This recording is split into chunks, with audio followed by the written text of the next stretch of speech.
who's on your receiving end. Couples may be having a disagreement. Like, who are we sharing that information with? You know, there's a very fine line between seeking like wise counsel and gossip. What comes to my mind when you said that is covering your partner. Meaning that just because your partner may have had a bad moment doesn't mean they're a bad person. Couples, as you go about your life, who you surrounding yourself with, just making sure that you already have those people in your life. So when things come up, you'll be like, okay, this is the person I'm going to call. When you let them in, you got to be careful because it's hard to get them out. What's up, family? I'm Jay. Hey, and this is Tay. And you're now tuned in to another episode of the Unscripted Journey podcast. Well, family, I believe today we have a banger for you, another good topic, another topic that will keep you engaged, encourage, maybe even cause a good, healthy discussion between you and your mate. Yeah, for sure. So, Tay,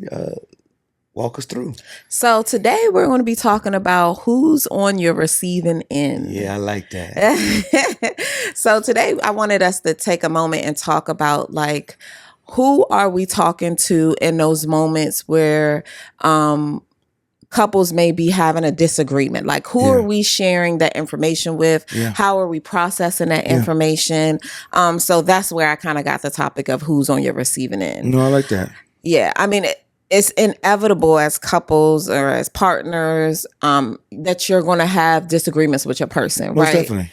So it's just kind of, I thought it'd be nice for us to kind of dig in and kind of talk through like, how are we picking those people who we're talking to? Yeah. And maybe some of the dangers and some of the people that we may have picked, and then maybe thinking about some more healthier options.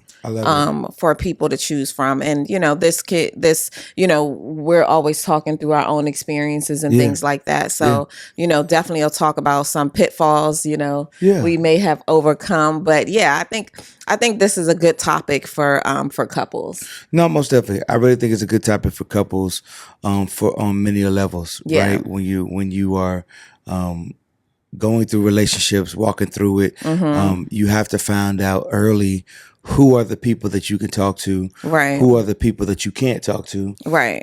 And that comes with trial and error, and sometimes it comes with you falling in some pitfalls and you finding out, you know, that you can and cannot talk to certain people about certain things, right? And I think a lot of people don't really understand that your circle is not a one size fits all. Yeah. Meaning that everybody in your circle cannot do everything. That's good. That's for sure. And right. So I think that that's the thing that most people must realize, that certain people you can go to for certain things, but you cannot go to them for all things. Right. Yeah. And so I think that's the conversation that has to be started. That's the understanding that you have to come to. Right. Because those are realities. And so I believe that once we kind of talk through and kind of really think about these things, because this is what we're talking about is something we've been through. Of course, yeah. Right? It is something that we have some lumps, some bumps, right? Have some growing pains to go through it. And so I think this is a very good topic, and I'm excited to talk about it. Yeah. Yeah. So my first thing I wanted to kind of talk through was like, you know, there's a very fine line between seeking like wise counsel and gossip. Yeah. Right. So when you're going through something with your person, or y'all have an argument, or you just need somebody to talk to like outside of your situation, you know, it can become very toxic when you're going to somebody and you're just complaining and venting and trying to make that other person look bad versus trying to come up with a solution. Right. When we go, like, the goal should always be that I am speaking to somebody about my situation or my,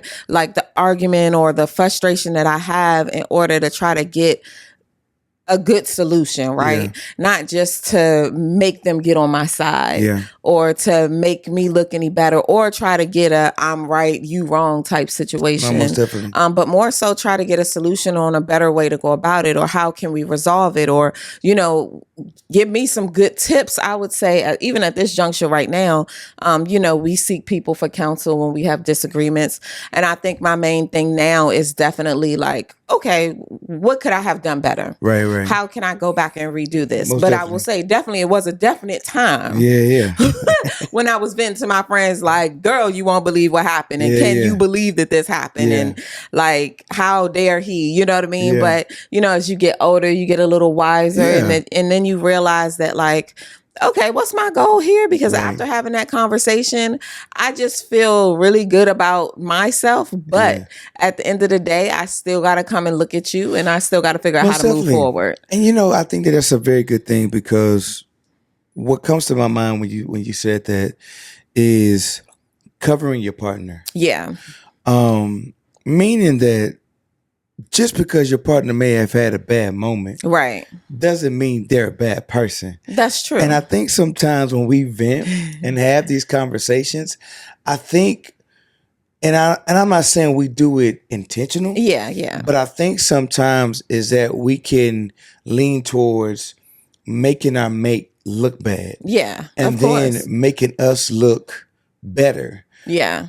When in essence, we don't tell the whole story. Yeah. Right? You say what they did, but you never talk about what you may have done. Yeah. And so it's a one-sided thing, right? Yeah. And so I believe that when you have those conversations, there ought to be some parameters in your mind, some parameters with you within yourself of how you're going to say what you're going to say. You're going to present your case. How you're going to present your case, because in essence, right, you're going to get what you present. Yeah. Right? You're going to get a reaction to what you present. If you're presenting a case of saying, man, I can't believe that they did this, but I still want some tools of how we can go through it, then the reaction is going to be, how can I help you? Yeah. If you're presenting a case of just bashing and venting, then there's only going to be so much that you can get back, right? Right. You'll get back, I can't believe I did that either. And you'll get, well, maybe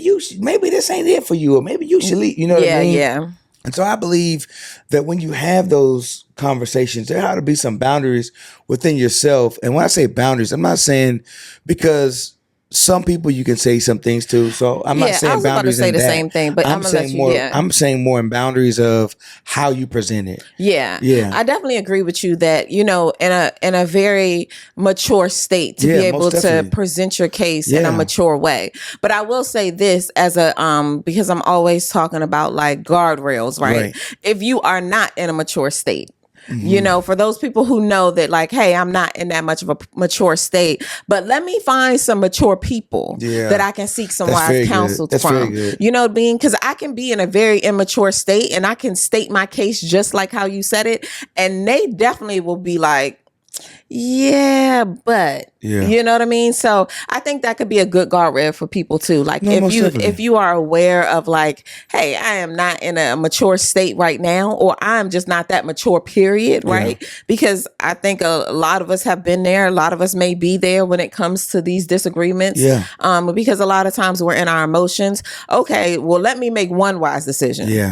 Let me make sure that I'm going to somebody who I know it has some wise counsel that I know that is consistently in a mature state. You know what I mean? So that way I can go to them however I go to them, and they're still able to sift through. I love that. And give some good feedback and give some good ways of how to go about my situation. So I would say that too. I would say that if you're not in a mature state, because like I said, most times in those situations you aren't, but if you're not, just make sure that you make that one decision, that the next step of who you call is some wise counsel. And I think that, I mean, if I was in the church setting, I'd be like, man, you cooking, right? let her cook. And I think, and I say that because a lot of times we make two mistakes. Yeah.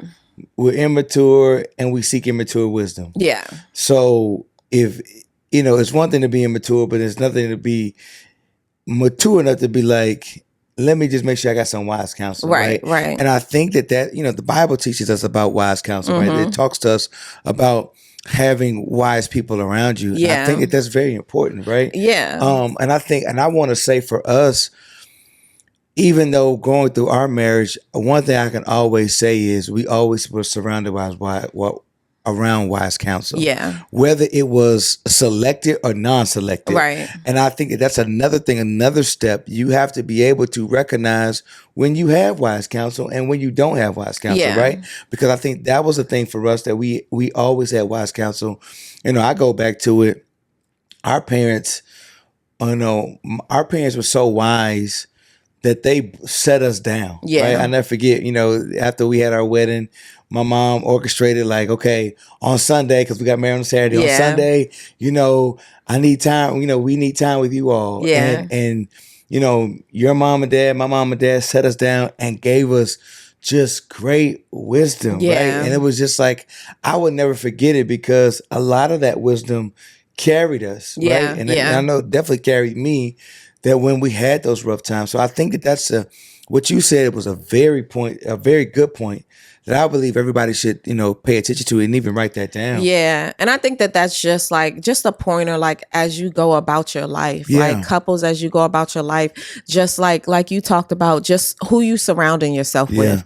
Like there's a time and a moment for everything. So just making sure that you already have those people in your life. So when things come up, you'll be like, okay, this is the person I'm going to call, because you've already built a relationship. They're already common with you, and you don't have to make a quick decision, two bad decisions, right? Because one decision may be bad, but the other decision may be good, and it may just be automatic. You know what I mean? Because you just so happen to be surrounded by that anyway. So I think that's good. So I've said that portion. What do you think is something else, when you talk about receiving in? When we talk about this, right? Yeah. And this is good. And I'm not gonna lie, like when you brought this to me, one thing popped in my head, and I was like, oh boy, this, thank God for healing, thank God for maturity. But is, the danger of the emotional third party. Yeah. Right? You gotta be very careful. Yeah. Because it can teeter on the line, especially when we're talking about bending to the opposite sex. Right. It can teeter on the line to where you're almost emotionally cheating. Right. Right. You're almost emotionally, you're going down that fine line. And here's the thing, you may not be intentionally doing it. Yeah. But if you're not careful, right, you find yourself, and for me, I can say I was guilty because I had, and this goes into a whole nother discussion about the opposite sex, right? I had females that were friends, right? And so I learned early, right, that you know what, nah, this ain't, this may not be healthy. Yeah. Right. I may be getting good information, right, but I think it's opening the door that if I'm not careful, it's gonna be hard to shut. Hard to close. Yeah. Right. And so I think that's the thing that you have to be very aware of, right? Right. And that's the thing me and you discuss, because you discuss, we still discuss to this day. Yeah. If a married person or if a person in a relationship can still be friends with somebody of the opposite sex. Right. And it just be friends. Right. Right. And so I think that number one, when I think about that, there's a danger, but then you also have to be able to say, okay, how does my mate feel about this? Right. Right. Yeah. Because if my mate is uncomfortable, then there has to be something where I say, okay, I won't go down this road. Yeah. Because it's now it can go down two doors can be open, right? Yeah. Betrayal. Right. You know what I mean? All of those things. And so I would say be very careful in that. What do you feel about that? I know. So I'm getting uncomfortable in this space right now. I'm like, eek. But because me and you always talk about having opposite sex friends. Yeah. And I think for me, we just are two different people on that. I am very aware that most opposite sex friends I had, there was always something lurking in the background, right? I think I'm very aware that has been my case for most situations, right? So for me, I was kind of like, yeah, that's a no for me. Because I hadn't really had too many instances where it wasn't kind of like a little peek through, like, hey, here I am, So for me, with you, I was kind of like, this is getting on my nerves. Yeah. Right? Because I really couldn't tell if you couldn't tell, or what's happening, right? And so I think that for me, when it comes to like that third party emotional connection, for me, I just think it's just, for me, I think you got to kind of know who your person is, right? Yeah. And I say this, I say this very like, when I say know who your person is, because I say this very just kind of like loosely, right? Because the other person can be, your person could be very innocent, the other person could not be, right? That's facts. And that could be a real thing too, but it's still like, okay, well, I still need my person to be covering all ends on that, right? So for me, I think that that's very hard, because you have to be, it's almost like you got to be aware of you and you got to be aware of them, so I think that it can get very tricky when you're venting to like the third, the opposite sex and a third party. So just to be very, you got to be very selective if you're going to do it. I would say selective and transparent. Yeah. Right. I would say selective and transparent to your person. Yes. Yeah. Yeah. So that's what I would say. Like not just selective, but transparent with your person, because then if your person knows it, and everybody is comfortable in agreement and things of that nature, then it will be hard, right, for something else to come out of that. And when I say something else, like resentment, anger, other disagreements because of this situation. So I think that's the biggest thing, is that there has to be transparency. Right? There has to be, because you have to be wise as a serpent, gentle as a dove. Right. And you have to understand how the enemy can use a situation, right? Yeah. And so you have to be very transparent in that moment. Right. Yeah. Okay. Yeah, I agree with that. You agree with that? That was a little... I don't know why you getting that comfortable. Hey, we passed just that. Don't do it. Right. I'm just joking. We passed just that. Don't do it. Or is this something that you ain't passed yet that you say you passed? Just don't do it. I'm just joking. Just joking, everybody. Yeah. I think it's this topic. I think when I came up with this, I thought this was really good, because I think that this is something that people should start considering. If you haven't considered it yet, just start considering it, because I think at the end of the day, like you said, transparency and communication about who you guys are venting to is important. That's like, and we can get into that a little later, but I think that is like, at the end of the day got to end. That's the bottom line. Yeah. You know what I mean? So, Okay. Okay, cool. Okay, all right. What else would you add for the good people to feast on? Okay, so my next thing I'm going to talk about is kind of like, I'm like stepping on eggshells, because we definitely have been through this too. But it is like involving your relatives.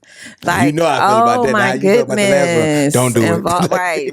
That's how he feel about that. And so, I think that that's super important. I have learned my lesson. I have, and really not learning my lesson. Like, I'm not talking to them about anything, but I'm just being very selective in what I'm talking about. And I'm being, I am coming at them with like you said, a full picture. Yeah. Right. If I feel like, hey, I want to vent to one of my family members because I feel like they can give me some wise counsel. And I feel like they may have some experience over me that they can help me with. Right. I'm definitely at the age that I am now, in the space that I am now, I'm coming with a full picture, because my thought process is I'm looking to get a solution and some guidance and some help. Yeah. I'm not looking at them to be like, I can't believe he doing this to you. You know what I mean? Like, so that's not what I'm looking for this day and age. So the relatives thing is tricky. And here's why it's dangerous, right? And here's why it's tricky, all of that, right? Yeah. Because you have to understand. and here's what I'm going to tell you. They living with it. This wisdom comes from Stephanie Walker Johnson, who happens to be my mom. Yeah. I never shall forget. We first got married. Mm-hmm. Again, this is that wisdom, right? Yeah. First got married. My mom, I never forget, after the wedding, she talked to me and she told me, I don't want to hear nothing that goes on between y'all two, especially when y'all going through it. Yeah. And I felt like, excuse me, I felt like man, that's rough. Yeah. Like, who am I going to talk to? You know, to give you context, my mom and I, before we got married, Joe, I mean, she quit me cold turkey because we used to talk 3 times a day. Yeah. And so we went from 3 times a day till when we got married, my mom was like, she's your number one person. You go to her, you know, you don't call me like you used to. I'm like, wait a minute. Like, are we breaking up? Like, you know what I mean? Breaking up. But it was some of the greatest wisdom. And she said it this, y'all, and I want you to grab this if this fits you. Mm-hmm. She says, you will forgive her. Yeah. But depending on, excuse me, maybe the enemy don't want me to say this. You know, you will forgive her. Yeah. But depending on what is shared, I'm your mother. Right. And so I'm always going to teeter to your side. Yeah. So depending on what you tell me, I may not never forget it. Yeah, yeah. And I may hold it against her. Right. And so in that moment, I had to really understand. You having a rough go with this one. I know. I really had to understand that, man, this was the wisdom that she taught me. Like, hey, family is always going to have your back. And then not only that, they're going to remember. Right. And so they may accept the person because you with them. Yeah. But they may be looking with shut up, Tay. They may be looking with the side eye. Right. Yeah. Right? Maybe looking with the side eye and like, you know what? Like I don't want to forget 1997. Right. Like, you know, you did my sister wrong. So like I've been waiting. I ain't dotted your eye just because she told me not to. Right, you know what I mean? We just holding in the wind till you mess up again. Right. Yeah. And so I think that's the thing. And here's what I'll tell you. Now here's where I'm gonna have to really hold your hand. You're gonna have to learn how to set the boundaries with your family. Yeah. Because your family is always going to be your family. Mm-hmm. And I'm telling you, when you let them in, you got to be careful because it's hard to get them out. Yeah. And that is the thing that you have to remember. Not saying don't do it. I'm not saying don't do it. I'm saying that if you decide to do it, you got to make sure there is boundaries on both sides. You set the boundaries with your family because I'm telling you, sons, moms, I'm telling you, and daughters, dads, like, you know, I'm just gonna tell you, like, I got 3 daughters and I'm telling you, like, I'm already in my head, already setting boundaries for them because listen, you know, if I got to get up out my bed and you know, you ain't going back, you know, you ain't, you know what I mean? So I think that's, what do you say? You know, I say the same thing. I say that, you know, the family thing is very tricky. Yeah. Like I said, I think that, you know, you really have to be very wise in how you tell your family something. If you feel like it's a need to tell your family something, whatever that relative may be, because like you said, that your family members ain't gonna love that person like you love that person. Yeah. They just love that person because you love that person. Yeah. You know, it's like how we say, if you like it, I love it. Wait a minute, that's good. Like I think you need to go back to that. Yeah, like, they only love that person because you love that person. It's like, hey, if you like it, I love it. You know, but when you don't like it no more, I hate it. Right. You know what I'm saying? Right. So it's kind of just like that. It's like that situation going on. So just kind of exactly like you said, like they're always going to remember that because they love you. Yeah. You know, they love you. And so their whole thing is like, they don't want anything to happen to you. They don't want you to feel away. So you just have to remember that at the end of the day, your person is not their person. Yeah. No, that's good. You know, that person is, they're enjoying that person because you enjoying that person. Yeah. And they love them and all that stuff. But you know, I'm telling you, they cool. Yeah, they cool. They cool. You know what I mean? I used to have a friend. I'm like, yeah, he cool, but he ain't cool for her. Right. You know, he cool. Yeah. He real cool, but he ain't cool for her. You know, and so and again, that was just another situation, and she wasn't necessarily my relative, but she was pretty much, and like that was like my whole sentiment. Every time we saw him, you know, that was like every time we came back from seeing him, that was what I said, you know, because she had let me in on what was going on, and I'm I'm like, yeah, he cool. He just ain't cool for her. Yeah. You know? Yeah. And so you just got to keep that in mind. So like you said, I'm never going to say not tell your family anything because I think that people genuinely have family members that can give them some good wisdom, and they've been in places where they can help other people out. And so I just think that it is just, you just got to be wise in how you share it, and then really selective on like maybe which family member you're sharing it with, right? Because other family members be having their own traumas that didn't happen to them. Like, it's just a lot going on sometimes in families. So just, being aware of all that when you're like, definitely. Hey, let me talk to this person about this and that. Yeah, I love it. Yeah. Okay. Yeah. You all right? You all right? No, There's a lot of coughing going on. No, I'm good. Okay. I'm good. I love this. I love this topic so much. Like, this is really like, it's fun talking about it. It's fun just, because I'm thinking about, I don't know about for you, but a lot of things, scenarios are popping in my head from, experiences over the 17 years. And some things we got right, some things we had to learn from. But I think that this is one thing that I always had a hard stance on with family, right? Yeah. Is, cause my, cause when you think about this, I would share things with my father, right? Mm-hmm. And then because my father used to always say, all right, be careful now what you share with your mama. You know what I mean? Like,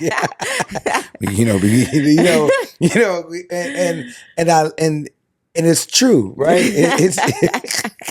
It was funny. It's funny saying because that's my father. Be careful what you say with your mama. Yeah. You know what I mean? But my father was, and that's one thing I can say. Like, I could share things with him because it was always a balance, right? And even go beyond mother and father. Like, you got some uncles and aunties down the line, you know what I mean? Yeah. They'll sit you down. Now, baby, let me tell you something. You find out some family secrets, you like, boy, I didn't know. Didn't know Uncle John was like that. You know what I mean? Like, but those are the things. So I think this is good. So what would you say?